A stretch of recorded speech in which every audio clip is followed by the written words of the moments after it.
Volvemos a saludar a Iris Tull. Bienvenida, Iris. Sé que pronuncio fatal tu apellido, perdóname. No pasa nada, está todo bien, no es fácil. Seguimos recuperando la historia de tu familia, el legado de Mosé. Conocimos a tu primo Misha.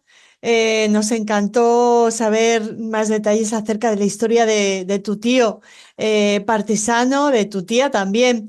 Y hoy, ¿qué nos vas a contar? ¿Cómo sigue esta emocionante historia?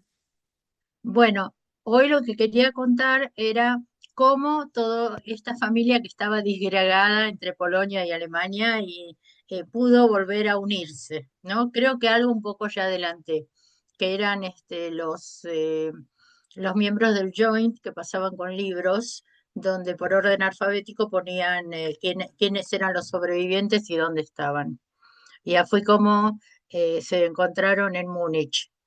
No tengo muy claro cómo llegó mi tía a Múnich.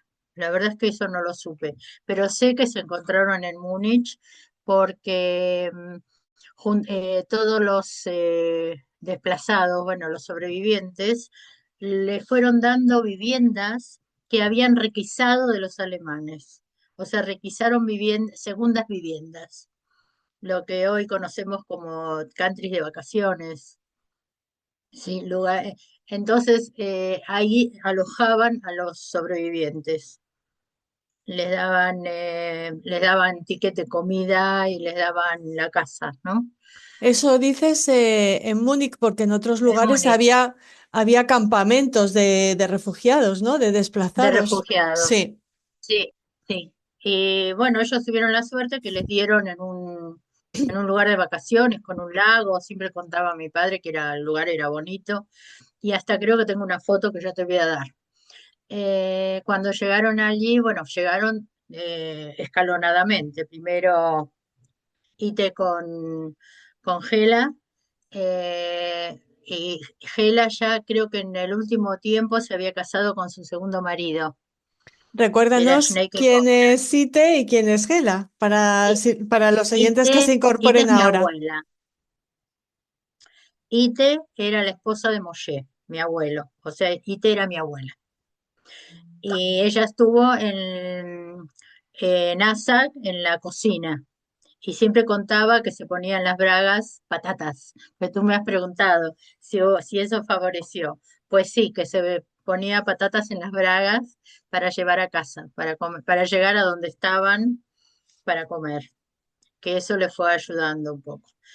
Y entonces, cuando ella fue liberada por los soviéticos en el 44, en diciembre, se ve que los trasladaron a Múnich, siguieron a Múnich. No sé muy bien cómo, ya te expliqué, pero bueno, en Múnich recibieron esas viviendas, recibían ticket de comida, raciones, y dentro de los desplazados tuvieron suerte.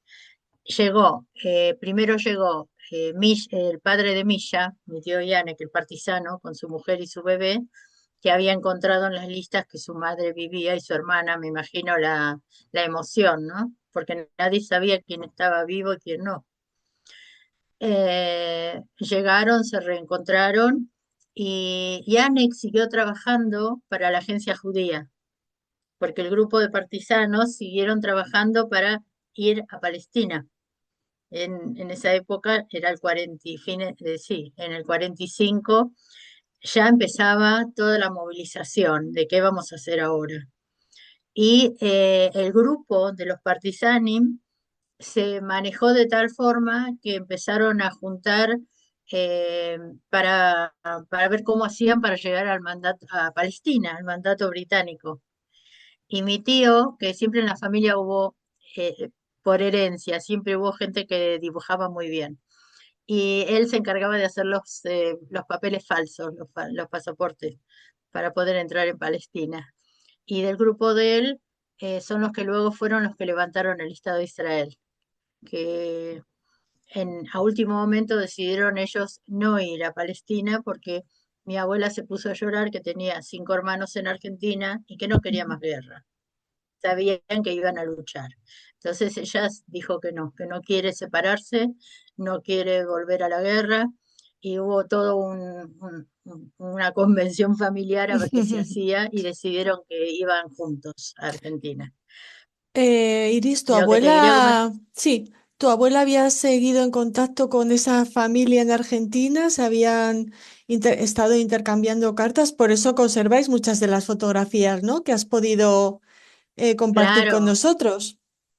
claro, ella le seguía mandando a la hermana que estaba en Argentina, tenía cuatro hermanos que estaban en Argentina y así conseguimos las fotos, ¿no? Ahora, mi padre, ¿por qué también tenemos las fotos? Mi padre hizo un trabajo de recolección. A él le gustaba mucho la fotografía y el video. Entonces, sus últimos años se dedicó en una parte de la casa, hizo un estudio. Y en ese estudio creó ¿cómo se llamaba? Antes de DVD, que era cuadrado, los cassettes. Filmó un cassette Un VHS, ¿no? Un vídeo sí, VHS. sí, juntó de toda la familia las fotos que tenían, porque eran cinco hermanos, le había mandado alguno algunas y otras otras. Entonces él con su cámara, su foco, sus luces, se dedicaba horas a armar ese cassette que lo tengo y que lo llevé a Yad Vashem también. Y ahí estaba la foto de los abuelos, todo lo que vimos lo saqué de ahí, Ujú. del Iris, vídeo. Sí, porque cuando termines de contarnos lo que es la historia nuclear de tu familia durante la Shoah y cómo sobrevivieron, nos gustaría conocer, bueno, cómo eso, cómo has llevado la historia Yad Vashem, cómo la estás dando a conocer y cómo va ese libro en el que basamos estas entrevistas, ¿no? ya. Estamos... les reconducimos, si te parece, a los videntes, a nuestros amigos que nos están siguiendo, que están siguiendo este legado de Moshe. Estamos en Múnich, bueno, está tu familia en Múnich y en vez de dirigiros a Eretz Israel, la familia, a petición de tu abuela, bueno, pues marcha a Argentina. ¿Cómo es la llegada de tu familia, de estas personas que han sobrevivido a la mayor tragedia del siglo XX a este país?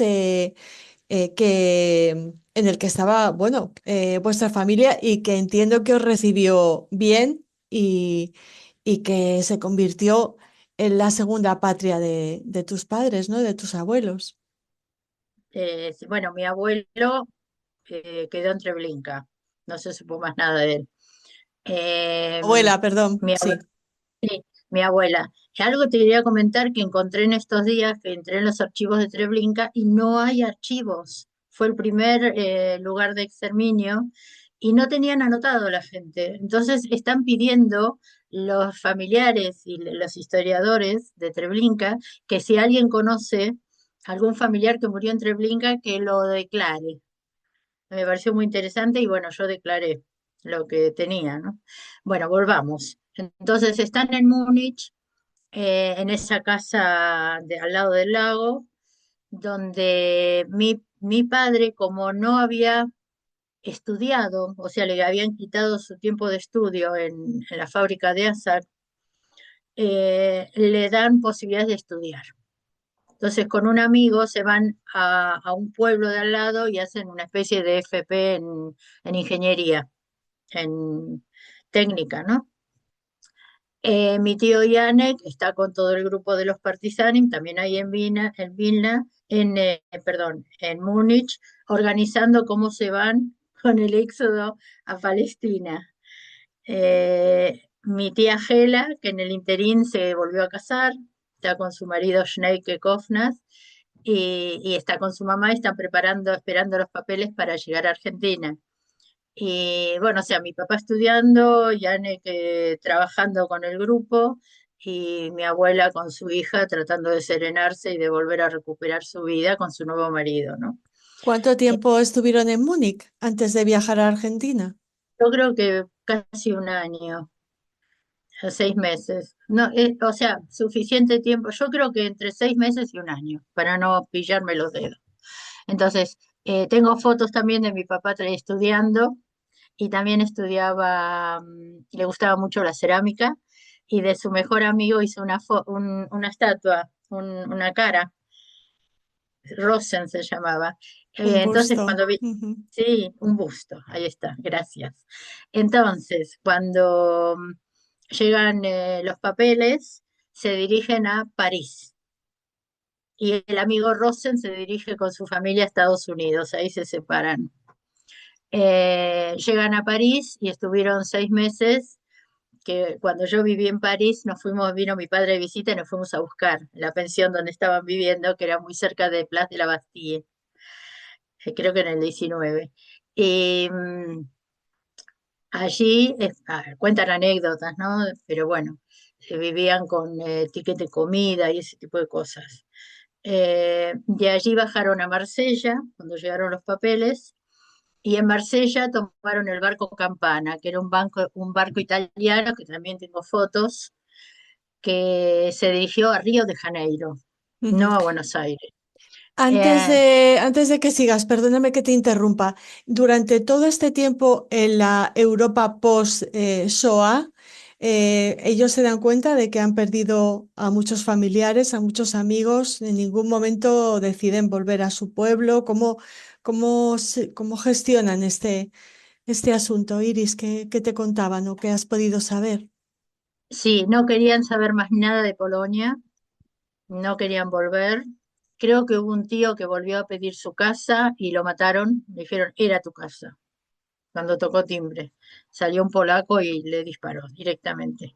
O sea que se daban cuenta que ahí no tenían lo que hacer ni lo que volver. Además, siempre me decían que los polacos habían sido peores que los alemanes.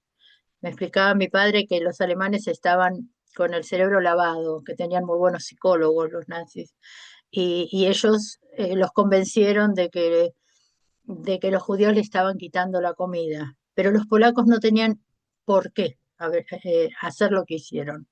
Denunciaban y hubo algunos que ayudaron, pero la mayoría dice que no. Sus amiguitos del colegio lo echaban, que sufrió muchísimo la discriminación. Entonces no quería que volvamos a Polonia. Ujú. Sabían que ¿Volvieron a hablar en polaco, por ejemplo? eh, no. Cuando mi padre llega a Buenos Aires, decide no hablar nunca más en polaco. Hablaba castellano a lo gringo. Bertita, le decía a mi hermana, Berta. No podía pronunciar bien, pero nunca volvió a hablar. Es más, pasó que en los años 80, 70 y pico, su amigo Rosen, con el cual seguía escribiéndose, que estaba en Ohio, le invitó que vayan a Estados Unidos a verse. Y tuvo que tomar un profesor de polaco Wow. para poder comunicarse con él. Nosotros nos reíamos porque no puede ser, ¿no? Es que no podía hablar polaco. Y Iris, hablas de esa amistad tan fuerte pero también se forjan unas muy poderosas en esos barcos, ¿no? En esos barcos que parten de Europa hacia la nueva vida en Estados Unidos. ¿A tu familia le sucedió igual en ese barco que partió sí, de Marsella, sí, como sí, nos sí, decías? sí. El barco que partió de Marsella iban Schiffbrider, que significan hermanos de barco, y que se fueron aglutinando y que, es más, yo los conocí como mis tíos en Argentina. Mucho tiempo después me enteré que mi primo no era mi primo y que mi tío ese no era mi tío, que era En Estados Unidos. ¿A tu familia le sucedió igual en ese barco que partió sí, de Marsella, sí, como sí, nos sí, decías? sí. El barco que partió de Marsella iban Schiffbrider, que significan hermanos de barco, y que se fueron aglutinando y que, es más, yo los conocí como mis tíos Schiffbrider, y en las reuniones familiares siempre estaban. Por eso te cuento, los cumpleaños de mi niñez siempre eran con los Schiffrieder y la familia sobreviviente, y había dos, eh, Paike era una de ellas, que tocaba el piano y cantaba, y entonces todos los cumpleaños terminaban cantando en polaco, así fue como que aprendí la polca, bailando, y terminaba con el himno de los partisanes, siempre. Entonces, esos son mis recuerdos de infancia. Y todo fue con los Cheese Breeder. qué, emo- continuamente. qué emocionante. Eh, ¿Qué más nos quieres sí, contar de esta llegada a Argentina? ¿A qué se dedicaban esos hermanos de barco? Tu padre, bueno, nos habíais dicho que volvieron a dedicarse al negocio de los juguetes, pero no sé si sí, les pero sirvió esa formación profesional que, sí, que hizo de, cerca de Múnich. de Múnich. Ujú. Lo que te cuento, ante todo, es que la peripecia que fue llegar a Buenos Aires fue terrible, porque llegaron a Brasil en barco, de Río a Asunción del Paraguay en autobús, en lo que podían encontrar. Y en Paraguay tuvieron 6 meses porque el general Perón no dejaba la entrada de judíos, solamente los nazis entraban en Argentina. Entonces no conseguían los permisos. Gela, en ese momento, o sea, la hermana de mi papá, estaba embarazada. Entonces, el hermano de mi mamá, que era un primo, fue a buscarla con papeles diciendo que era su mujer y la hizo entrar legalmente porque estaba con el vientre hinchado, ¿no? O sea, estaba embarazada. Y los demás tuvieron finalmente, decidieron bajar, contrataron un barquito, una balsa y una canoa, decían, cubiertos, bajaron por el Paraná hasta llegar al puerto de Buenos Aires y entraron ilegalmente de noche. Mm. Así que no se había terminado todas las peripecias. Desde luego que no, y no, y Argentina no era o no fue para muchos judíos ese país acogedor ese país de recibir eh, que otras personas afirman que fue, ¿no? No era fácil llegar a establecerse No, en la Argentina de Perón, que como decir sí que facilitó al contrario, la llegada de muchísimos nazis. Mm. así que no se había terminado todas las peripecias. Desde luego que no, y no, y Argentina no era o no fue para muchos judíos ese país acogedor ese país. De hecho, bueno, se comenta, seguro que sabes tú más y muchos de nuestros seguidores también, que había situaciones en las que las víctimas se cruzaban en la calle con los perpetradores, ¿no? O se sabía Por supuesto, dónde vivían los nazis y así fue cómo. como, así fue como se descubrió a Eichmann por una Ujú, víctima ujú. que lo fueron a buscar de Israel a Argentina. Pero bueno, volvamos a la familia. Llegan a Buenos Aires y mi papá lo designan ir a vivir a la casa de Sara, una de las hermanas de Ite. Ahora, en la casa de Sara vivía su hija, que había nacido en Argentina, pero que a los 7 años, cuando ella tenía 7 años, eh, el marido de Sara, que le había ido muy bien en Argentina, le propone, ¿por qué no te vas con tu cuñada y los chicos a visitar a la abuela, que estaba en Radomsko? Entonces se fueron en barco, o sea, qué coraje, ¿no? O sea, a mí ahora digo, nosotros vamos en un avión 10 horas, lo que era ellos fueron 3, 4 meses. Llegaron a Radomsko a ver a la familia antes de la guerra. O sea, mi mamá tenía 7 años, debía ser el 26. No, 32, perdón, 32, 33, preguerra. Llegan a la casa de Ite, de mi abuela, su hermana con su hijita, y estaba Abraham, que tenía 9 años. Entonces le dicen, Abraham, tú te tienes que ocupar de tu primita de Argentina. Y tengo la foto, te la voy a pasar. Y estuvieron, siempre cuentan que estaban todo el día juntos y él contaba que la llevó a ver King Kong. Ahí podemos ver la fecha. Y se cuenta de ella, de que era una indiecita que vino de Argentina y saltaba en las camas cantando la cucaracha. Pero encontró una familia de Israel que no estuvieron en Argentina, pero que la vieron. Cuando a mi papá le designan ir a vivir a la casa de Raquel, que es mi mamá, se encontraron y el amor de su vida. Entonces, ¡Wow! sí, fue el amor de su vida. Entonces se ¡Qué empiezan a salir, historia! Ujú. sí, empiezan a salir, pero ¿qué es lo que pasa? Eran primos. Entonces había que preguntar al Rab, había que ver si se pueden casar. y finalmente los dejan casar y nacemos mi hermana y yo, Berta e Iris. Sí, sí. Y, bueno, ellos cuando llegaron a Argentina, Yanek y mi papá ponen una fábrica de metalúrgica. Se habían traído matricería de Alemania. Entonces, mi papá salía, como era más chico, salía a trabajar afuera para tener un sueldo y ese sueldo poder levantar la fábrica. Y la levantan y luego esa fábrica, los dos se separaron, pero cada uno fue, ¿qué es lo que hicieron? Una fábrica de juguetes. Solo que en vez de chapa, esta vez era de plástico. Muy bien. Entonces te cuento que ¿Te parece que dejemos por aquí este capítulo en esa vida que empieza a conformarse en Argentina y que bueno em, que citemos a nuestros videntes, a nuestros seguidores, a un próximo capítulo de este El legado de Mosé con Iris Sturlu. Muchísimas gracias, Iris. Te esperamos en el próximo capítulo.